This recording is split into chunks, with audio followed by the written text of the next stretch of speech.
이게 무슨 소리입니까? 여자 셋, 남자 다섯이요?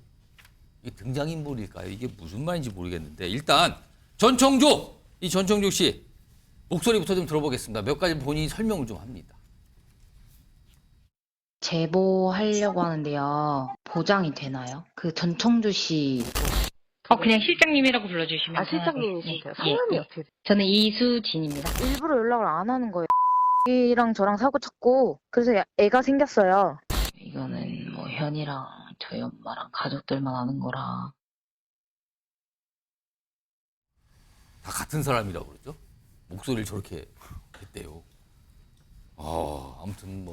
아무튼 그렇습니다. 자, 다음 화면 좀 보겠습니다.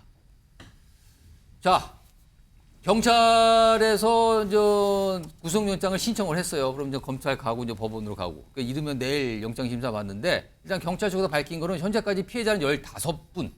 그리고 피해 규모는 19억 원이 좀 넘는 그 정도 금액이라 그래요. 근데 앞으로 피해 규모는 더 늘어날 수 있다라는 얘기도까지 나오고 있습니다.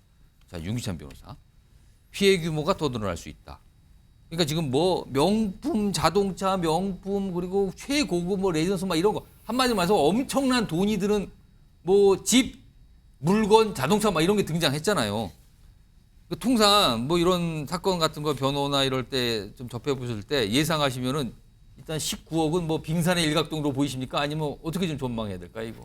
그죠. 19억 중에 아마 한 사람이 5억 이상을 편취당한 사람이 있는 것 같아요. 왜냐하면 특정 경제범죄 가중처벌법상 그 사기 혐의로 구속을 한 분이 좀 액수가 많이 피해를 보신 그러니까 거군요. 그게 5억은 한 피해자당 5억 원 이상인 피해자가 있어야지만 특정 경제범죄가 성립이 되거든요. 그렇기 때문에 19억 중에는 5억 이상의 피해를 당한 사람이 있는 것 같다라는 생각이 들고 예. 아마 소소한 그 편취 금액까지 합치면 피해자가 되게 많을 거예요. 숫자상으로. 그렇죠. 그런데 저 뭐 11분이라고 하니까 지금 15명 15분이니까 막 1억 정도 평균 내면 1억 정도 5억 빼면 그럼 계산이 대충 나오는군요. 그렇죠. 15분 한 분은 평균 5억이고. 피해 금액은 그렇기 때문에 만약에 피해 금액을 낮춘다 그러면 예. 범죄 일람표가 훨씬 더 늘어날 가능성이 있어요. 그러니까 지금은 영장 청구를 위해서 저렇게 일견 청구하는 것이고 일단 가장 먼저 확보된 혐의, 그다음에 가장 확보된 내용만 일단 한 거고 나중에는 그렇죠. 더 늘어날 수 있다. 추가 수사를 하게 되면 분명히 더 늘어날 가능성이 큰 것이고요. 피해 금액을 떠나서 어쨌든 그 편취 방법이나 이런 것들이 기상천외하죠. 성함이 청조씨인데 전청조입니다. 그러니까 창조적인 방법을 쓴 것 같아요. 왜냐하면 결혼 창조적인 방법을. 결혼도 지금 뭐 결혼 전제로 사귄 분들 꽤 많잖아요. 예. 거기다 남자하고는 뭐 혼인 신고까지 했더라고요. 예. 그러니까 본인이 여성이기 때문에 남자하고는 혼인 신고가 가능했던 것 같고 여성하고는 결혼식 올렸는데 혼인 신고했다는 소리가 없어요. 여성이기 때문에 안 되는 거겠죠. 그러니까 어쨌든 결혼이라는 것을 그 사기의 방법으로 사용했든 아니면 결혼 상대방에게 편취를 했든 상당히 좀 특이한 경우이고 또 하나는 이제 그 피해자분들이거나 아니면 결혼 상대방들이 여성과 남성을 넘나드는 부분이 없잖아 있어요. 그래서 개인적으로 상당히 창조적인 방법으로 사기 범행을 했다는 생각이 들고 문제는 이제 이분들에 대한 피해 변제 이 부분이 상당히 어려운 부분이 없잖아 있어요. 이 돈이 남현희 씨한테 많이 넘어갔잖아요. 그 내용은요. 따로 좀 준비된 게 있으니까 그때 추가 좀 드릴게요. 일단 지금 결혼 관련돼서 뭐 사기 얘기하셨는데 요거요. 김근식 교수님 화면 좀 제가 지금 소개해드릴 건데 잘 좀 봐주세요. 화면 좀 봐주세요. 이 뭡니까 이게. 전청조 성별을 오가면서 결혼 관련 사기만 일단 언론에 보도되고 의혹 제기되고 하는 게 8번이에요. 일단 여기 보면 남성 여성이 다 대상인데 여기 보면 맨 위에 남성 A씨와 여성 A씨가 있어요. 2015년인데 이건 같은 시점이에요. 이거 결혼 준비한다 뭐 이런 얘기 나왔대요. 그리고 밑으로 내려갑니다. 2018년에는 남성 B씨, 여성 B씨가 있어요. 여기 보면 남성 B씨, C씨를 보면 하나의 차이인데 이건 무슨 데이팅 앱 이런 걸 통해서 뭐 접촉을 했다 그러죠? 근데 여성 B씨는 실제 제주도에서 결혼식까지 올렸다고 합니다. 이게 무슨 소리입니까 이게? 그리고요 남성 D씨가 또 나와요. 2020년. 이거는 옥중에 혼인신고를 했다고 합니다. 2021년에. 그리고요 2023년 올해입니다. 이건 또 E 씨와 C 씨, 그러니까 C 씨, 남현희 씨와 재혼 발표가 있죠. 이건 여성이고요. 동시에 또 다른 남성이 또 등장을 합니다. 여기 양다리 써 있잖아요. 김은식 교수님. 이게 결혼 관련 사기만 무려 8번인데 더 충격적인 것은 남녀 성별 대상을 오갔다는 거잖아요. 이걸 어떤 생각이 드십니까 지금? 대단하다, 또 신출규모하다 이런 생각밖에 되지 않고요. 거의 막장 드라마를 봐도 이 정도까지는 막장에 나오지는 않을 것 같아요. 성별을 오고 가고 그리고 결혼식도 하고 결혼신고도 하고 또 같은 기간에 양다리를 하고 할 수 있는 모든 수법은 다 동원해 본 것 같습니다. 정말 신출규모란 대단한 사기의 큰 달인 같은데요. 예. 그래서 일각에서는 우스갯소리 이런 이야기도 나오더라고요. 오. 제대로 복역하고 이제 만기 출소하면 우리 정보기관에서 특수 채용해야 된다. 공작의 대가 이렇게까지 할 수 있다? 그럼요. 성별을 오고 가고 동시에 같은 남자 같은 여자 다른 남자 다른 여자를 계속 속여가면서 서로 연애를 하고 결혼식까지 이야기를 할 정도면은 사람을 홀리는 기술이 있는 거 아니겠습니까? 그런 정도의 사기술이라고 한다면 정말 탁월한 그 기술이기 때문에 예. 정말 타인의 추종을 불허할 정도인 것 같고 우리로서는 도저히 상상할 수 없는 그리고 앞으로도 없고 전에도 없었을 전무후무한 저는 사기의 행각일 것 같습니다. 아니 김근식 교수님, 근데 좀 이해가 안 되는 게 법적으로 지금 여성이란 말이에요. 네. 근데 지금 결혼식을 올렸다는 여성이 있어요. 이 전청조하고 이건 이걸 어떻게 이해해야 되는 겁니까? 제가 이거를? 기사로 볼 때는 그 결혼식을 제주에서 호텔을 통으로 빌려서 했다고 하는데 예. 그때 그걸 목격한 사람의 전언에 따르면 동성 결혼식으로 자기들이 확인을 했답니다. 그러니까 그때는 여성이 여성으로서 여성과 같이 동성 결혼해서 그런 굉장히, 얘기가 또 있습니까? 예, 기사에는 그렇게 굉장히 그래서 이례적이어서 기억에 남는다 이런 이야기를 했었고요. 옥중에 혼인신고한 것은 본래 전천조 씨가 본래 타고난 성별은 여성이지 않습니까? 남성하고 또 그러니까 했던 남성하고 또 혼인신고는 가능하니까. 근데 옥중에서 또 그거를 그 이제 옥중에서 또 혼인신고를 했던 것 같습니다. 그러니까 정말 이제 이미 사기 전과가 있어서 판결문도 나와 있기 때문에 기존에 그 벌을 받을 때 판결문을 보면 그때도 사기 행각이 굉장히 기기묘묘했고 예. 나와서도 지금 이제 이 남현 씨라고 하는 전국적으로 굉장히 명망이 있는 예. 스타를 접근해서 지금 과감한 이 사기 행각을 벌였기 때문에 지금 이게 언론의 초점을 받고 있는데요. 정말 오래전부터 타고난 사기 행각들을 벌인 면에서는 정말 대단하다는 말. 그러나 저런 일이 다시 있어서는 안 되고 그로 인해서 피해를 입은 사람은 얼마나 많은 지금 그렇죠. 한을 맺혀 있겠습니까? 그 피해자분들은 굉장히 진지하게 대하고 임한 건데 이게 결국에 이렇게 되면 사기가 되면 이거는 뭐 허망한 거잖아요. 너무나 지금. 그렇죠. 윤시환 변호사, 이런 결혼 관련 사기가 원래 많습니까 좀? 글쎄요. 아니 뭐 결혼 뭐 혼인 빙자해가지고 뭐 어떤 성적인 착취하는 경우는 꽤 있어도 결혼을 사기의 수단으로 뭐 있긴 있죠. 그런데 저렇게 많이 오가면서 저렇게 많이 한 것은 저도 처음 봤어요. 저 부분은 특이한 게 어떻게 어필했는지 모르겠어요. 예를 들어서 양성의 이런 그 또 타고난 어떤 취향을 갖고 있는 분인지 모르겠지만 아니, 동시에 남성과 여성이 다 피해자가 생기는 경우도 있단 말이에요. 그러니까 이게 과거에. 예를 들어서 결혼하려고 그러면 실제 이 정서적 공감대가 굉장히 강해져야 되는 그렇겠죠. 거잖아요.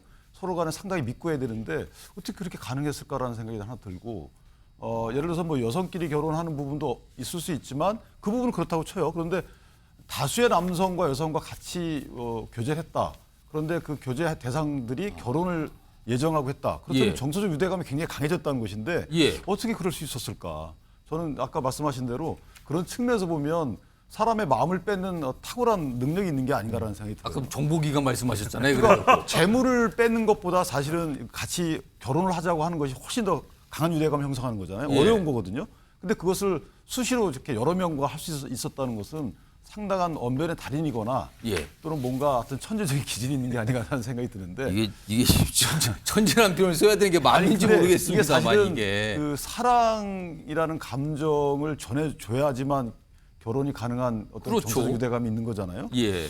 그래서 저는 개인적으로 전청조 씨가 이 자라온 환경이 예. 상당히 좀 이 부모의 사랑을 못 받고 자라지 않았나라는 생각이 들어서 예. 이게 결혼할 때 내가 사랑을 많이 줘도 되지만 사랑을 많이 갈구해도 그런데 어필해도 결혼이 가능하거든요. 그런 식의 어떤 스타일이 아닌가라는 생각을 해봤습니다.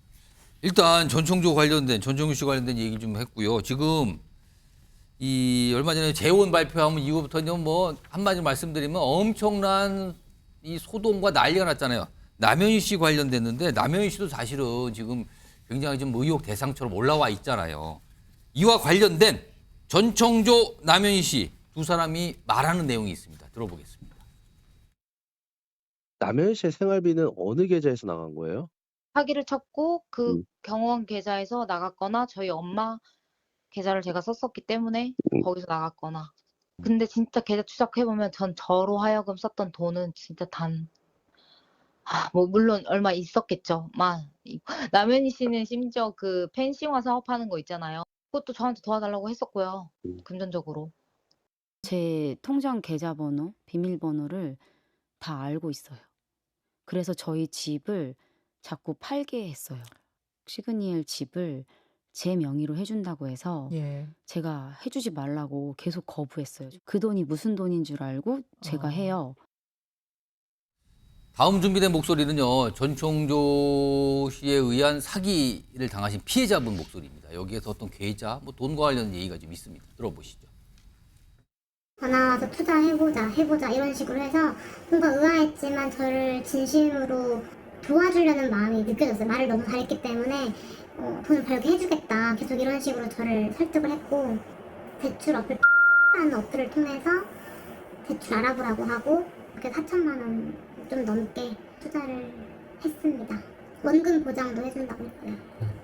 말을 일단 너무 잘해서 그냥 전적으로 믿었고 너무 잘해주는 바람에 그렇게 저도 마음을 열게 됐던 것 같아요. 근데 그때 당시에도 경호원을 대동해서 나타났었고요.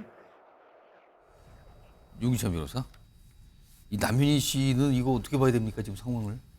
어떤 뭐 그 전총조 씨가 편취한 금액 상당수가 남인희 씨한테 어쨌든 갔다는 거잖아요. 전총조 씨의 주장에 의하면 본인 보고 도와달라 그랬다. 뭐 사업하는 거를 뭐 이런 얘기까지 꺼냈단 말이죠. 그런 거 갖고 공범이라고 판단할 수는 없어요. 사실은 전총조가 사기 범행을 한다는 걸 알고도 같이 하거나 도와주거나 이렇게 해야 되는 거거든요. 뭔가를 알아야 된다. 알죠. 그런데 아마도 이상하다라는 정도 갖고는 안 되고 뭔가 의심스러운 부분이 좀 강한 이런 사실관계들이 뒷받침이 돼야 되는데 예컨대 아까 저것처럼 자기 통장으로 남의 돈이 들어온다.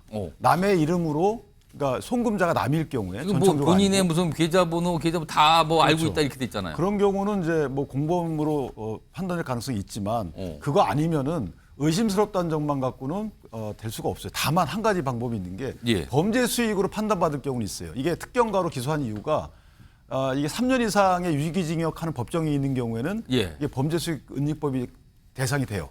그럼 거기에 몰수 조항이 있거든요. 또 범죄 수익을 수수한 사람, 거기 가담한 사람도 처벌이 돼요. 3년 이하의 징역입니다. 예. 남현 씨가 만약에 이게 약간 좀 의심스럽다라고 하고 본인이 가장해 준 경우에 예를 들어 이상한 게요. 보세요. 시그니엘 집도 만약에 저게 어느 정도 금액이 들어간지 모르겠지만 예. 그 집을 정상적으로 얻어준 것처럼 되고 그러니까 정상적으로 증여처럼 된 거예요. 차도 4억 원짜리 정상적으로 증여처럼 한 거예요. 예. 그러면 이 증여처럼 해서 정상적으로 흘러갔으면 거길 몰수할 수가 없습니다. 원래. 그러니까 범죄 수익이 안 돼요. 그런데 이거를 만약에 알고 남윤희 씨가 그 가장 행위에 가담했다 그러면 예. 사기죄의 공범이 아니고 범죄 수익 은닉죄의 자체 구성 요건에 해당되기 때문에 처벌할 수가 있는 가능성이 있어요. 몰수도 가능하고 그래서 아마 향후 수사 방향은 사기죄 공범을 입증하는 건 거의 불가능합니다. 사실은. 그럼 어떻게 되는 겁니까 그러면? 뭐 예를 들면은 펜싱 수업은 가능할 펜싱 그러니까 개개의 사기 행위에 대해서 다 따져봐야 되는 거거든요. 예. 펜싱 사업장을 전청조가 운영을 했는데 그 수업료를 갖다 남윤희가 받았다. 예. 근데 이 부분이 펜싱 수업이 나중에 보니까 사기죄에 해당한다. 예. 수업을 안 했다. 이러면은 남윤희 씨가 거기에 대해서는 공범이 될 수가 있어요. 그런데 그거는 지금 진행 중이기 때문에 지금 아직 범죄 성립이 안 됐단 말이에요. 그렇다면 기존 있었던 범행에 대해서는 남윤희 씨에 대해서 공범의 책임을 묻기는 굉장히 어려워요. 전청조가 얘기를 하고 그 전청조 얘기를 뒷받침할 수 있는 객관적 증거가 있어야 되는데 어려워요. 그렇다면 남윤희 씨에 대해서는 범죄수익 은닉법상의 그 가장에 도움 주는 자 이걸로 처벌할 수밖에 없는 상황인 것이고 아마 수사기관에서는 이걸로다가 수사력을 모으지 않을까라는 생각이 들죠. 김은식 교수님. 예. 근데 이제 전총조 씨가 뭐 펜싱계에 30억 투자하겠다. 근데 그 익명으로 했으면 좋겠다. 이런 얘기 나오는데 펜싱 협회 뭐 관련된 분들을 만났다는 건데 그 과정에서 남현 씨가 뭔가 주선했다. 이런 의혹까지 나오잖아요. 그렇죠. 이건 조금 심각해 보이는 거 아닙니까? 그러니까 이제 공범 여부가 이제 또 하나의 의혹의 한 덩어리인데 지금 서로 고소를 하고 있지 않습니까? 예. 특히 남현 씨는 전적으로 저기는 완전히 속았다라고 예. 이제 피해자로서 이제 이 전청조 씨를 고소한 건데 고소했어요. 지금 일각에서는 특히 이 뉴스를 지켜보는 사람들은 남현 씨가 과연 몰랐을까 이것에 대한 또 의구심도 있어서 그런 정황들이 계속 나오고 있는데 금방 앵커께서 말씀하신 것처럼 펜싱 대표였고 또 펜싱에서 그 올림픽 은메달을 딴 분이기 때문에 펜싱 경기장 같은 데 가서 이 남현 씨가 전청조 씨를 데리고 많이 다녔다는 거 아닙니까? 그래서 펜싱협회 임원들이랑 관계자한테 많이 소개를 시켜줬고 그래서 그런 자리에서 이 전청조 씨가 돈을 기금을 내겠다. 그것도 막대한 기금을 내겠다고 이야기를 했고 그러나 이 돈의 자금은 묻지 말아라고 이야기를 해서 그 펜싱협회 관계자는 돈이 투명하게 전달이 돼야지 그렇지 않으면 받을 수가 없다는 걸로 이제 무산됐다는 거예요. 예. 그게 이제 증언으로 나와 있는 것이어서 그 정황이 사실이라고 한다면 어찌됐든 전청조가 남현희 씨를 앞세워서 펜싱 업계도 또 크게 사기를 치려고 그 네트워크를 활용하는 데 썼을지 모르겠습니다만 예. 어찌됐든 남현희 씨가 전청조의 사기에 상당 부분 연관돼 있거나 거기에 또 앞장서 있거나 아니면 그 이용당했다는 측면이 분명히 있어 보입니다. 다음 목소리는요. 역시 이 사기 피해 당하신 분이 하시는 말씀이에요. 지금 본인의 돈이 진짜 어처구니 없게 쓰인 것 같다, 뭐 이런 말씀 하시거든요. 들어보겠습니다. 제가 투자를 한 당시에 벤틀리도 구입한 걸로 알고 있어요. 개인 여부는 모르겠지만 어쨌든 제가 투자한 돈이 지금 와서 생각해보니 모두 남현희 씨 명품 선물 사주는 거에 거의 다 쓰인 걸로 알고 있습니다. 남현희 씨랑 만난 적도 없기 때문에 그런 접촉을 할 수가 없었고요. 접촉했다면 저는 피해 변제를 했었을 거예요. 왜냐면 제 투자금이 사기였고 모두 남현희 씨의 명품 선물과 벤틀리나 뭐 이런 등등 이런 선물 사는 걸로 쓰인 걸로 알고 있기 때문에 피해 변제를 간절히 요구하고 부탁드리고 싶은 마음입니다. 전청조 씨가 남현희 씨를 이용해서 사기 행위를 했고 그 사기 행위를 통해서 얻은 돈으로 명품 가방이나 차량을 받았다는 것을 남현희 씨가 알았다면 공범으로 처벌받을 가능성이 자, 중요한 거는 남현희 씨가 알았다면인데 요게 이제 아주 쉽지 않은 거잖아요. 그게 어떻게 되는 건지가. 근데 윤기찬 변호사, 저 피해자분 호소하고 있는데 이 피해자분은 그 사기당한 금액을 어떻게 구제받을 수 있습니까? 그러니까 지금 전청조 씨가 수중에 돈이 없잖아요. 예. 다 다 남현희 썼다는 거예요, 씨한테, 지금? 예, 남현희 씨한테 넘어갔으니까 넘어가는 방법이 이제 증여라는 방법으로 넘어갔단 말이에요. 예. 그러니까 사기죄는 사실 몰수가 또 안 돼요, 원래는.